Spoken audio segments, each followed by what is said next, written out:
Hello there, Sir from 17 once again. This is my Bloodborne no healing walkthrough. This is Yahar'gul and a Paleblood moon. So as you enter the unseen village, you will notice that immediately you can hear the tones of a bell ringing. And in this game, bells are pretty dangerous because it generally means that there is a bell ringing maiden and you're either about to get invaded or the enemies in that area are going to be taken over by a passive buff.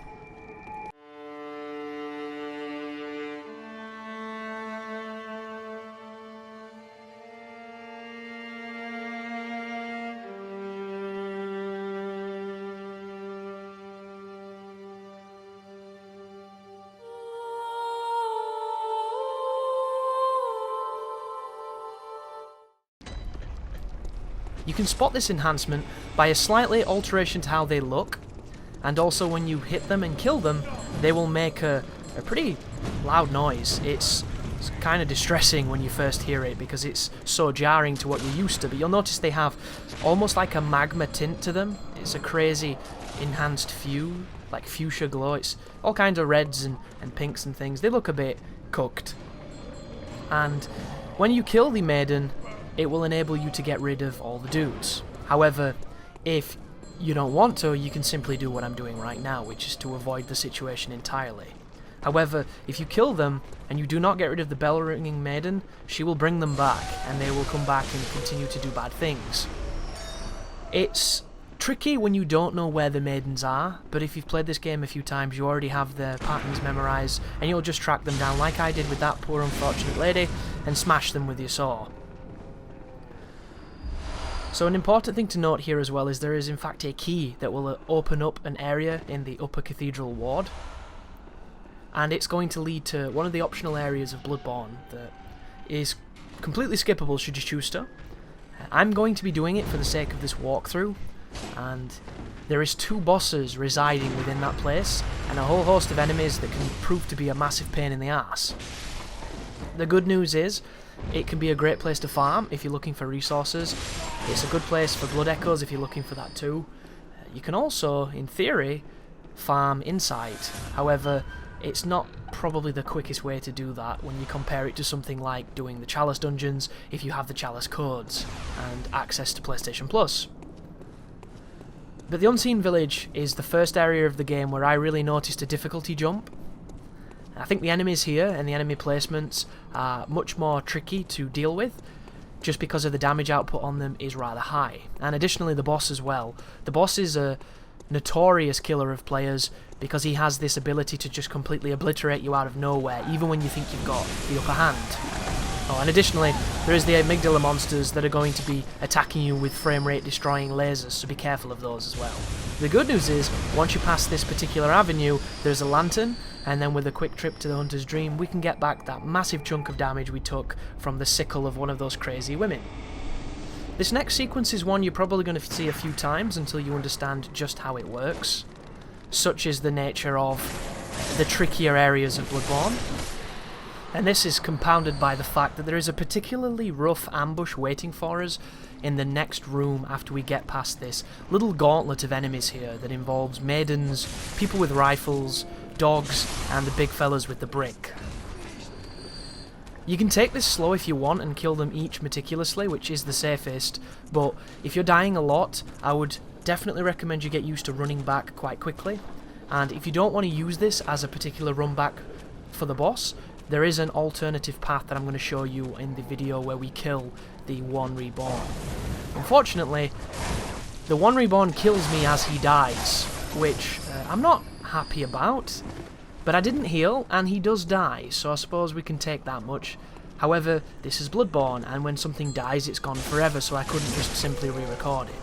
Which in the game's defense, I could probably run through the campaign rather quickly, get back to it and fight it. But there's a lot of new games coming out, and there's a lot of games that I'm currently covering that I need to finish up on covering. Because there's nothing worse than having projects that people want to see that are sitting on my hard drive and not being shared.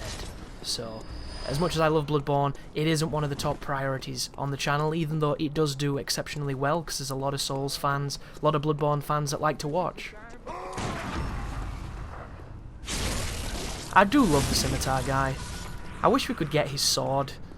There's a lot of weapons in this game I think would have been a great just to be able to pick them up passively or get them as a whole to expound on the arsenal that's available in the game, because the one thing that makes these games great is you can play them with a ton of different tools, and Bloodborne has the least tools of any of the games of this kind of ilk, and it's really apparent, even though the DLC did a lot to bring in those new items. But I came down here looking for one of those creatures that drops resources, and I was double checking to see if it was alive, because I killed it in the previous one, and then when I came here I don't think it was there. Somebody told me that if you leave the one in the first version of Yahar'gul, when you come here it will have better resources on it every time, but I have not seen this anywhere recorded, so it could be just internet logic. It might be 100% true, but one of the tougher things about this kind of game is it's really tough to know what is true and what is hearsay. But if you're wondering what I did there, is I chained stuns. Instead of riposting after the backstab, I charged another backstab and it stunned him again, and it enabled me to do maximum damage before anybody attacked me. The reason this particular sequence is difficult, and the reason I just ran away, is because there are 3 hunters here that will all chain pull. You cannot pull them one-on-one, you have to fight them all at the same time. So what I'm going to be doing is showing you the easiest and safest way of cheesing them, which is to essentially backstab one, run away, let them reset, and then go back down and backstab them again. It's not graceful, it's not skillful, but this is a walkthrough to help players of all skill levels, so this is by far the easiest way to exploit this circumstance.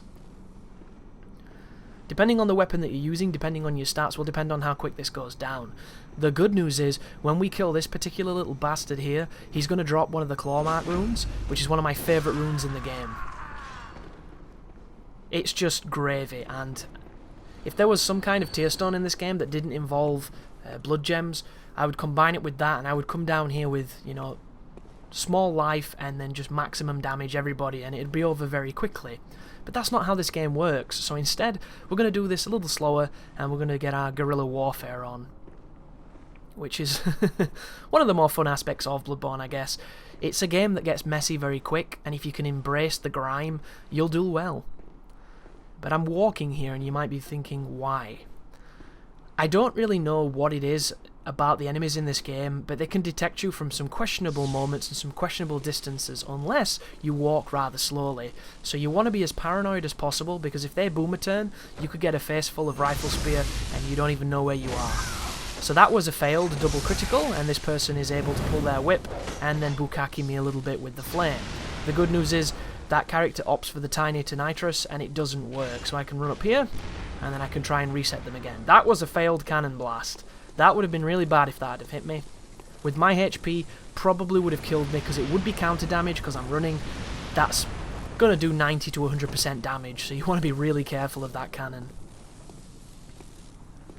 And it's funny too, because this is a really, really interesting gank, and it's one of the only true ganks in the game outside of 2 other areas that are nowhere near as bad as this. This is probably the trickiest hunter fight in the game, and it's just because of the sheer numbers of them. When it comes to actually challenging hunters, you're not going to get much difficulter than Eileen and that dude who replaces her if you do the quest in a different way. He is probably the toughest hunter in the game, and I kind of feel like he doesn't deserve that title. I kind of feel like it's a fake title, because he's using the old hunter's bone, and he has unlimited bullets, so feasibly he can whore it out, and I think it's a little dishonest that he can do that. It's just by nature of what the game is, and you just have to accept it. But there's a part of me that really, really doesn't like the fact he can just unlimitedly use that kind of bullshit. It's a little bit similar to the one in Bergenworth, who can endlessly do the Augur of Ebrietas, where she just keeps tentacle pornography in your mouth, and there's not much you can really do about it except for dodge it and punish, which is the best aspect of that move, because it's really punishable. But just the fact that she can do it whenever she wants is just a little disheartening. But here is Mr. Rifle Spear and Mr. Cannon. This is a really tricky fight. You'll notice I've opted to throw some poison knives.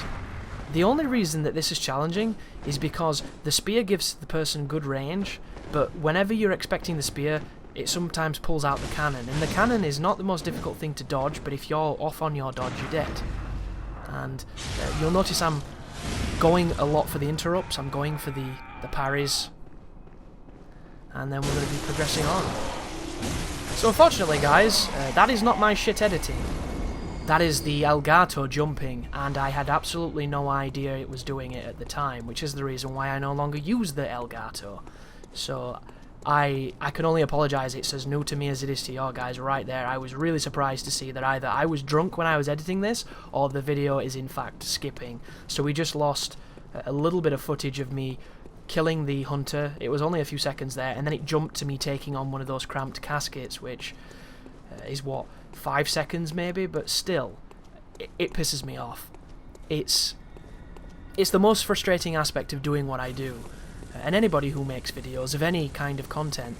When technology fails, you feel betrayed. It's such a betrayal, it really is, because if I fail, it's me. If I mess up by not recording, it's me. If I mess up by recording it wrong, it's me. But when it's the machine doing it, there's nothing worse. There really isn't in this kind of... because it breeds an inherent distrust. And if you can't trust your equipment, you become paranoid, and then recording isn't fun. And I've had moments where I've been really questionable of my technology because of those moments, and it isn't a great experience. And I hate that kind of paranoia that's needed to make sure that you make a solid product at the end of this. And I call it product because I want it to be as professional as it possibly could be. I want it to be something that could be feasibly be sold, you know? Somebody could see its artistic merit and said this has value, but then you see those jumps and it just... yeah, it really bums me out. But I don't know what I'm doing right now. This is not normally what I would do. I assume I'm coming for the resources, for upgrade potential to give us a little better damage. I would not recommend exploring this area unless it's something you really have to do, because it's a very dangerous area, and the less time you spend here the better, unless you're getting souls or echoes, or you're trying to get some kind of resources like farming related stuff, which the enemies here can drop some useful blood gems. They can also drop some useful refinement tools to get your weapons up, but for the most, there's probably better areas to do it, or there's areas that are less dangerous. It's entirely preference at the end of the day. What I'm going to be doing here is I'm going to be going for the werewolf, and I'm going to be trying to get the blood gem that he's guarding. At this moment in the game, it is one of the most powerful ones we can get access to that's readily available. The problem here is the moment you start attacking this thing, which is incredibly dangerous by itself, so hopefully you've got the stamina, as I put it through the wall there with the riposte, that guy's going to try shooting you. It happens every time. Jesus Christ, he hit me, that wasn't good. But thanks to the regain, get some of that HP back, so it's not all lost. What I did just then to the wolf is a universal parry for all werewolves. When you R1 mash a werewolf, it will go into a stance where it is ready to attack on the first frame you stop hitting it. So what you can do is you can exploit this, but you have to know what it looks like, and it's something that will take a while to recognise. If you see it getting into a posture where it's going to immediately attack through your string if you let it, if you press the gun, you will parry it every single time. It is a guaranteed parry. The problem is, he has multiple attacks he can pull out in that instance, so if he does a different attack that's slower, it will not work. So as much as I would love to say it is a 100% guaranteed parry, it is only that when you recognise which attack he's going to use, and it can be very tricky. Good to know though, and I showed you a good example there, so if you want to rewatch that and then practice yourself, I'm sure you'll be able to come up with the timing and look for the tells and be able to take those creatures down. You'll notice he had a lot of life, so that's the reason I ended up doing it, because I was running out of stamina to keep the stun lock going, and without stamina, they can be a nightmare. But down here is going to be some more bloodstone chunks. This was at a time where this resource was particularly rare and annoying to get. Nowhere near as bad now, thanks to the tweaks to the game, but I still think that they fixed it in a poor way. They could have done so many different ways with it, but they decided to do it the way they did, so that's what we'll have to put up with for the future now. So here's a quick cheeky backstab on this guy. I'm going to double up on the backstab because I don't want to riposte him.